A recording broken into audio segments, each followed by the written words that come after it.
So I know I already made a video on this topic, but that one was just for the lulz of it. Even I was serious about it as well. Like, I was serious about the part that I don't want them to introduce the MMR thingy. I have a little script that I wrote so that video can be more focused. It's currently sitting at around 1,500 words. So this is my second time doing this little speech. The first one was without a script, and it was around half an hour long, and it felt really unfocused and too broad since I did some things in that one that really extended the video. Now what's happening? Devs have finally acknowledged that the emblem system does not work, and they have also acknowledged something I've been saying for ages. Also, do not mind the vacuuming in the back, it will stop soon, hopefully. And they have also acknowledged something I've been saying for ages. The emblem system does not complement skill, it complements time. Now, when I say this, people understand wrong. They say, oh, but I'm skilled and I'm in rank 1. But I'm not talking about you. You might be skilled, but is the Claudette on your team skilled? Is the Meghead camping the pallet skilled? No, they just have a shit ton of time within a season, and so they play. They lose a game? Oh well, they will have another game against the baby killer, or have a team of 3 real good survivors and pip eventually to rank 1. And the killer will do the same because the Megheads pipping, who are high ranks, are easy to kill even for baby killers, which means they will end up pipping as well. You play the game, you pip. Not really skill. You might say, but the time they spend playing the game, they will eventually get better. I've seen quite a lot of people with 1k hours, 1k plus hours, who still make so many mistakes and play terribly. So they were addressing this part of the issue with the emblem system. But this was only my second biggest issue with the ranking system. My main issue with the ranking system is it's more the ranking system. So what I wrote here that really confused me as well is a big brain sentence. My main issue is the ranking system itself. What does that mean? Well, let's look at that by daylight. This game is full of variables, the teammates you get, what they do, the build survivors are running, the build killer is running, the killer, the add-ons, the items, the map, how the map spawned, meaning the way the tiles spawn, which tiles spawn more, the way the gens spawn together or spread. These are all variables. A lot of the shit in the game is RNG, and some of it varies from player to player, but they're still variables. And in order to have an accurate ranking system, it has to account for all of those variables in order to actually address how skilled players are. If a Leatherface gets Thompson House against decent survivors, there's no way the Leatherface can get a 4 kill in that scenario. Thompson House is huge, and it also has really strong tile chains. You can be the best Leatherface, but you will still struggle in Thompson House. But the game can't address that. Or a survivor, a Meghead has camped and gone through every single pallet in the map, which means you now only have windows to loop. And so you die way faster than that Meg. Does that mean you're bad? What options do you have? But in the eyes of the game, the Meg is a better player because she's extended her chase. The emblem system didn't take that into consideration. The MMR system won't either, because it can't. So now, how it will work is, killers and survivors will have skill/experience levels. You gain skill levels from playing and winning games. What a win in the game is still a question, may I remind you? If you lose games, you lose skill points. What is the loss? Is it dying a survivor? Is it not getting any kills? What is it? And there are little variables within the MMR system, so as survivor, if the killer is higher experience level than you, and you win, you gain more MMR. If the killer is lower experience level than you, and you win, you gain less MMR, but if you lose more MMR, since you lost to a player with lower skill than you. It's the same for killers. Okay, so let's run that scenario as survivor. So let's say you are the highest skill level in the game survivor, and a Bubba you're going against is really low. You finally get downed after getting chased for like 3 minutes. You get carried into the basement, and you get face camped. Then you die. So you lost to a lower skill level Bubba, and I'm counting dying as losing. And may I remind you, it might be a veteran player who hasn't played the game in a while, so they haven't had the chance to play and pip up. The game won't account for you getting chased by the Bubba for a while. It will account, I lost where I was, fuck. I love when this happens. This is why I don't usually use scripts, or whatever. The game won't account for you getting chased by the Bubba for a while. It will account for you dying, which you could have done nothing against. You will get downed eventually, unless the killer is so bad.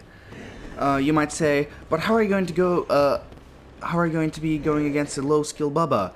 Well, as far as they have gone through in the dev blog, rank is now not going to matter in matchmaking. How it's going to work is, all skill level players are counted in matchmaking and their skill levels balanced out against the killer. So if the killer is mid-level, experience level, then you will have 2 high experience level players and 2 low experience level players, to kind of adjust and make it fair. Another point I like to make is solo queues. So you load into a game, you get chased for 2 minutes, which, if it is the case with just decent survivors who do gens, is 3 gens popped and 2 of them are around more than halfway there. But instead what happens is 1 gen pops because only 1 person is doing gens and the other 2 are blending on the corner of the map doing nothing. You eventually die, you want to escape, boom, you have lost your skill point and it goes down. But you might say these don't happen all the time. They happen way more than you might think in solo queues. And secondly, you might say, but they didn't pip either, the other survivors, so did I deserve not to pip? I got chased for 3 minutes and won my team significant amount of time. Shouldn't I pip? But no, I'm punished because of the fact that my teammates are doing nothing with the time I've won them. Which has nothing to do with my skill, it has to do with my teammate's skill. You might say, oh, but other games use it. Let's just take a look at the other games that use MMR. From my research, I found that the games that use MMR, and mostly are talked about, are Dota 2 and League of Legends. Now, I barely play Dota 2, I have like around 2 hours on it, so I can't put that as a point because I haven't played it that much, but I've played League of Legends.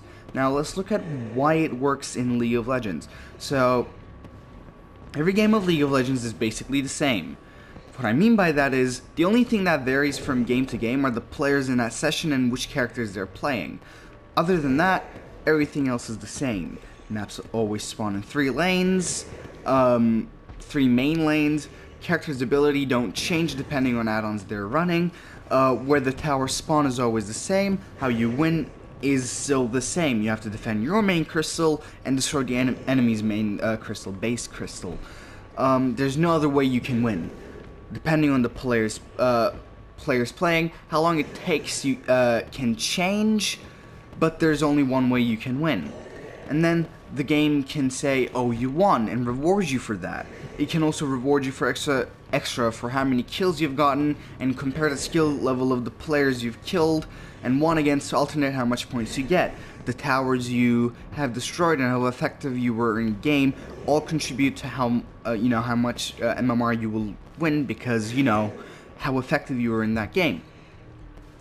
And for the balancing factor of the game in general, which is a separate point, but just as the point that I'm going to make, just to kind of use it, League of Legends has esports. It is a top 1% that the devs can gather info around to balance the game.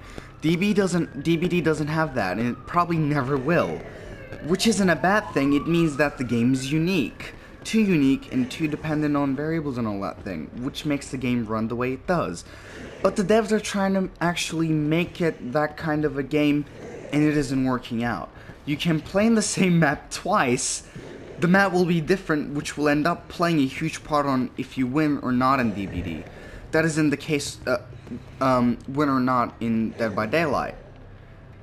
So I think devs should focus on the uniqueness of the game rather than trying to make the ranking system more like other games, because Dead by Daylight isn't like other games. If they actually want to make a ranking system based around that, they have to program basically the game to basically account for every single variable done in a game, which is way too hard because this game is way too interactive and way too dependent on variables. What I mean by that is, builds run, the tiles spawned, or, you know, let's say, a survivor perfectly calculates the killer's lunge and how far away they are, so they take another, you know, loop around the tile they're running. That is a really good play, but the game cannot account for that because it doesn't know.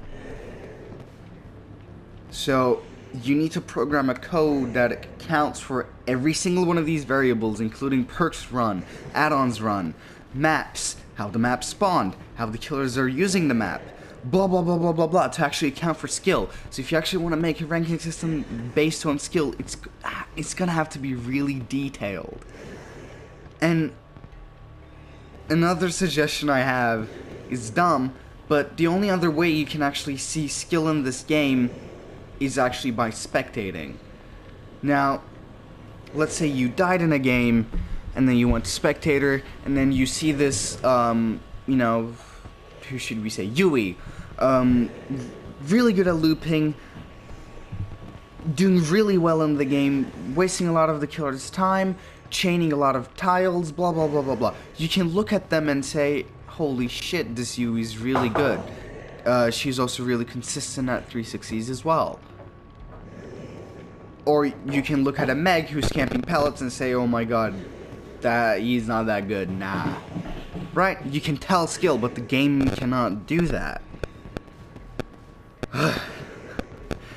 That's it for me. That's my opinion on the ranking system and the MMR system and the ranking system in general. If you'd like to discuss this further, I'm always open to discussion. Just comment on the video, contact me from Discord, Instagram, or Twitter.